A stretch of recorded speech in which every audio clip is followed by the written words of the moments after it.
तो नमस्कार मेरे प्यारे बच्चों, स्वागत है आपके अपने YouTube channel the PCM vision में।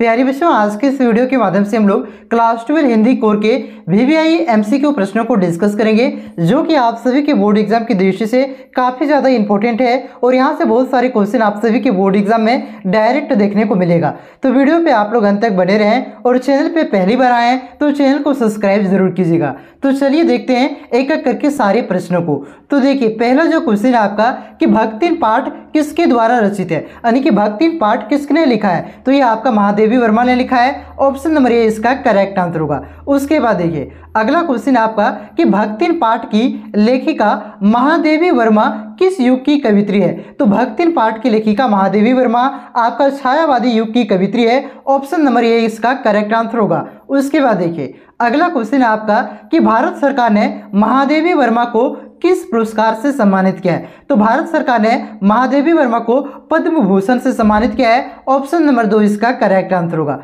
उसके बाद देखिए अगला क्वेश्चन है आपका कि ज्ञानपीठ पुरस्कार प्राप्त आमा किसकी रचना है, तो ये जो आमा की रचना क्या है आपका, ये महादेवी वर्मा ने किया है और इसके लिए इसे ज्ञानपीठ पुरस्कार प्राप्त हुआ है। तो इस क्वेश्चन का सही उत्तर होगा आपका ऑप्शन नंबर 4 महादेवी वर्मा। उसके बाद देखिए अगला क्वेश्चन आपका कि भक्तिन अच्छी है यह कहना कठिन होगा, भक्तिन के विषय में यह मंतव्य किसका है, तो यह मंतव्य आपका लेखिका का है। ऑप्शन नंबर 1 इसका करेक्ट आंसर होगा। उसके बाद देखिए अगला क्वेश्चन आपका कि भक्तिन का वास्तविक नाम क्या था, तो भक्तिन का वास्तविक नाम आपका लक्ष्मी था। ऑप्शन नंबर 2 इसका करेक्ट आंसर होगा। उसके बाद देखिए अगला क्वेश्चन है आपका कि भक्तिन का नामकरण किसने किया था, तो भक्तिन का नामकरण आपका महादेवी वर्मा ने किया था। ऑप्शन नंबर 4 इसका करेक्ट आंसर होगा महादेवी वर्मा। उसके बाद देखिए अगला क्वेश्चन है आपका कि लेखिका ने भक्तिन का नामकरण क्या देख करके किया था, तो लेखिका ने भक्तिन का नामकरण कंठी माला देख करके किया था। ऑप्शन नंबर 4 इसका करेक्ट आंसर होगा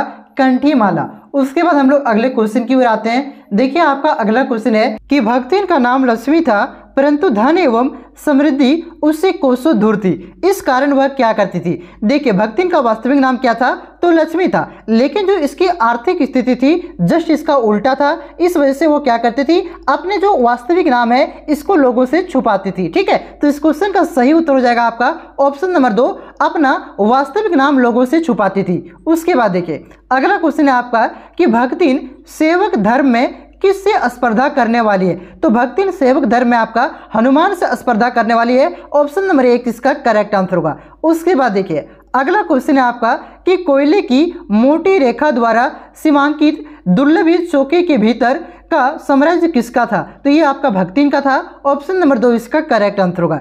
उसके बाद देखिए अगला क्वेश्चन है आपका कि भक्तिन के आ जाने से महादेवी कैसी हो गई, तो भक्तिन के आ जाने से महादेवी अधिक देहाती हो गई थी। ऑप्शन नंबर 3 इसका करेक्ट आंसर होगा। उसके बाद देखिए अगला क्वेश्चन है आपका कि भक्तिन महादेवी से कितने वर्ष बड़ी थी, तो भक्तिन महादेवी से आपका 25 वर्ष बड़ी थी। ऑप्शन नंबर 3 इसका करेक्ट आंसर होगा। उसके बाद देखिए अगले क्वेश्चन पे आते हैं। देखिए अगला क्वेश्चन है आपका कि महादेवी ने भक्तिन के जीवन को कितने परिच्छेदों में विभक्त किया है, तो महादेवी के अनुसार भक्तिन के जीवन को आपका 4 परिच्छेदों में विभक्त किया गया है। ऑप्शन नंबर 2 इसका करेक्ट आंसर होगा। और किसने किया, तो ये महादेवी ने। ठीक है, उसके बाद देखिए अगला क्वेश्चन है आपका कि भक्तिन में कौन सा भाव प्रबल था, तो भक्ति में आपका स्वाभिमान का भाव आपका प्रबल था। ऑप्शन नंबर 2 इसका करेक्ट आंसर होगा। उसके बाद देखिए अगला क्वेश्चन है आपका कि भक्तिन का विवाह किस आयु में हुआ था, तो भक्तिन का विवाह आपका 5 साल के आयु में हुआ था। ऑप्शन नंबर 1 इसका करेक्ट आंसर होगा।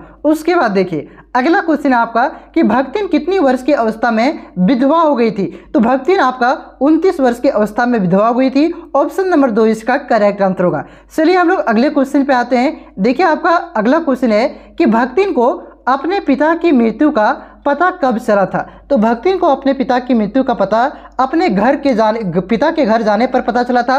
ऑप्शन नंबर 1 इसका करेक्ट आंसर होगा अपने पिता के घर जाने पर। ठीक है, उसके बाद देखिए अगला क्वेश्चन है आपका कि भक्तिन की कितनी बेटियां थी, तो भक्तिन की आपका 3 बेटियां थी। ऑप्शन नंबर 2 इसका करेक्ट आंसर होगा 3। उसके बाद देखिए अगला क्वेश्चन है आपका कि भक्तिन को किसके ताने सुनने पड़ते थे, तो भक्तिन को एक तरह से देखा जाए तो पूरे घर के ताने सुनने पड़ते थे। ठीक है, तो यहाँ पे अकॉर्डिंग टू ऑप्शन आपका सबसे अच्छा ऑप्शन होगा आपका सास की ताने सुनने पड़ते थे। ऑप्शन नंबर 1 इसका करेक्ट आंसर होगा। उसके बाद देखिए अगला क्वेश्चन है कि सास और जेठानियां भक्तिन के साथ कैसा व्यवहार करती थी। तो सास और जेठानियां भक्तिन के साथ आपका क्रूरतापूर्ण व्यवहार करती थी। ऑप्शन नंबर 1 इसका करेक्ट आंसर होगा। उसके बाद देखिए अगला क्वेश्चन आपका कि भक्तिन के ससुराल वालों ने उसके पति की मृत्यु पर उसे पुनर्विवाह के लिए क्यों कहा। देखिए जब उसके पति की मृत्यु हो जाती है तो उसके जो परिवार वाले हैं, ससुराल वाले हैं, वो भक्तिन को पुनर्विवाह की दूसरा शादी करने के लिए कहते हैं ताकि जो भक्तिन के हिस्से की संपत्ति था वो उसको हड़प सके। ठीक है, तो इस क्वेश्चन का सही उत्तर हो जाएगा आपका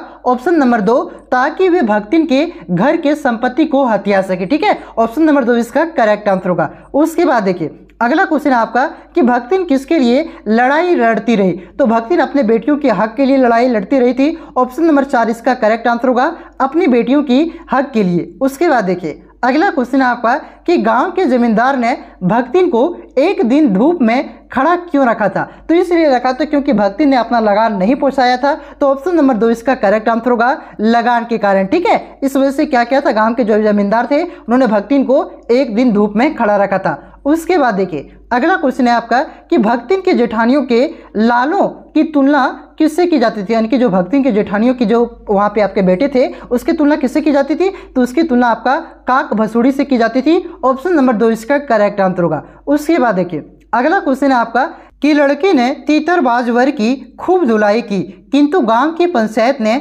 लड़के को सचरित्र मानते हुए भी क्या अपीलहीन फैसला सुनाया। तो दोनों की शादी का फैसला सुनाते हैं। ऑप्शन नंबर 1 इसका करेक्ट आंसर होगा। उसके बाद देखिए अगला क्वेश्चन है आपका कि भक्तिन किससे डरती थी। तो भक्तिन आपका कारागार से डरती थी। ऑप्शन नंबर 1 इसका करेक्ट आंसर होगा। उसके बाद देखिए अगला क्वेश्चन है आपका कि महादेवी वर्मा का जन्म कब हुआ। तो महादेवी वर्मा का जन्म आपका 1907 में हुआ है। ऑप्शन नंबर 2 इसका करेक्ट आंसर होगा। उसके बाद देखिए अगला क्वेश्चन है आपका कि महादेवी वर्मा कृत निबंध संग्रह श्रृंखला की कड़ियाँ का प्रकाशन वर्ष क्या है। यानी कि जो आपका महादेवी वर्मा के द्वारा जो आपका निबंध संग्रह लिखा गया है श्रृंखला की कड़ियाँ, तो इसका प्रकाशन कब किया गया था। तो इसका प्रकाशन आपका 1942 में किया गया था। ऑप्शन नंबर 2 इसका करेक्ट आंसर होगा। तो यहाँ पे मैंने आपको पहला चैप्टर का MCQ क्वेश्चन करवाया और ठीक इसी प्रकार से मैं प्रयास करूंगा कि एग्जाम से एक दिन पहले ही आप सभी के चैप्टर वाइज MCQ क्वेश्चन का पूरा करवा देंगे। ठीक है, उसके बाद एक दिन में आपका एग्जाम से एक दिन पहले आपका मैं प्रयास करूंगा कुछ इंपॉर्टेंट सब्जेक्टिव क्वेश्चन करवाने का भी। ठीक है, देखिए क्या होता है कि मुझे सारा क्वेश्चन टाइप करना पड़ता है, ऑफलाइन भी पढ़ाना पड़ता है। ठीक है, देखिए आपका 11 का बैच चलते हैं, 11 का बैच चलते हैं, फिर उसके बाद 9 का बैच चलते हैं, ऑफलाइन भी पढ़ाना पड़ता है, सारा क्वेश्चन टाइपिंग करना पड़ता है। और जो आप सभी इंग्लिश कोर का तो जो क्वेश्चन करवाया जा रहा है उसका भी क्वेश्चन टाइप करना पड़ता है, तो काफी वर्क हो जा रहा है। ठीक है, इस वजह से लेकिन मैं आप फुल्ली हमारे ऊपर डिपेंड मत हो जाइए। ठीक है, मैं कहूँगा कि आप लोग भी अपने से पढ़ाई करिए, जितना ज़्यादा हो सके आप लोग पढ़ाई कीजिए और जो मैं वीडियो अपलोड कर रहा हूँ उससे आप लोग देखिए। मैं प्रयास करूंगा कि आपका 1 से 2 दिनों में सारा chapter wise MCQ question provide करवा दिया जाए। ठीक है, तो आप लोग अपने से भी पढ़िए। देखिए मेरा पूरा मन है, ऐसा मत सोचिएगा कि सर का मन नहीं है हिंदी कोर्स पढ़ाने का। ठीक है, नहीं मेरा पूरा मन है, मैं पूरी तरह से आप सभी को सपोर्ट करना चाहता हूँ।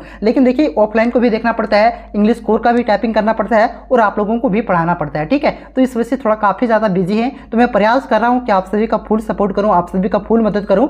तो ठीक है, तो आप लोग भी अपने फुल्ली डिपेंड मत हो जाइए, आप लोग भी मेहनत कीजिए। ठीक है, जितना ज़्यादा आप लोग पढ़िएगा उतना ही ज़्यादा आप लोगों को फायदा होगा। सिर्फ यूट्यूब पे आप लोग डिपेंड मत हो जाइए। शर्मा गेस है, वर्मा गेस है, जो गेस पेपर है उसको पढ़िए, आपके अपना नोट्स है तो उसको पढ़िए। ठीक है बच्चों, चलिए मिलते हैं नेक्स्ट वीडियो में कुछ और अपडेट के साथ, कुछ और वीडियो के साथ। ठीक है, जो भी बच्चे CUET का फॉर्म नहीं भरे थे वो भर दीजिए, डेट बढ़ गया है, 30 मार्च तक लास्ट डेट हो गया। ठीक है बच्चों, चलिए अगले वीडियो में मिलते हैं और MCQ क्वेश्चन के साथ। अभिव्यक्ति और माध्यम का जो क्वेश्चन है वो मैंने आप सभी को करवा दिया था। ठीक है, उसे आप लोग देख लीजिए। एक वीडियो और आएगा अब आपका अभिव्यक्ति वो माध्यम का, उसे भी आप लोग देख लीजिएगा। ठीक है, चलिए मिलते हैं नेक्स्ट वीडियो में, तब तक के लिए जय हिंद, जय भारत, जोहार झारखंड।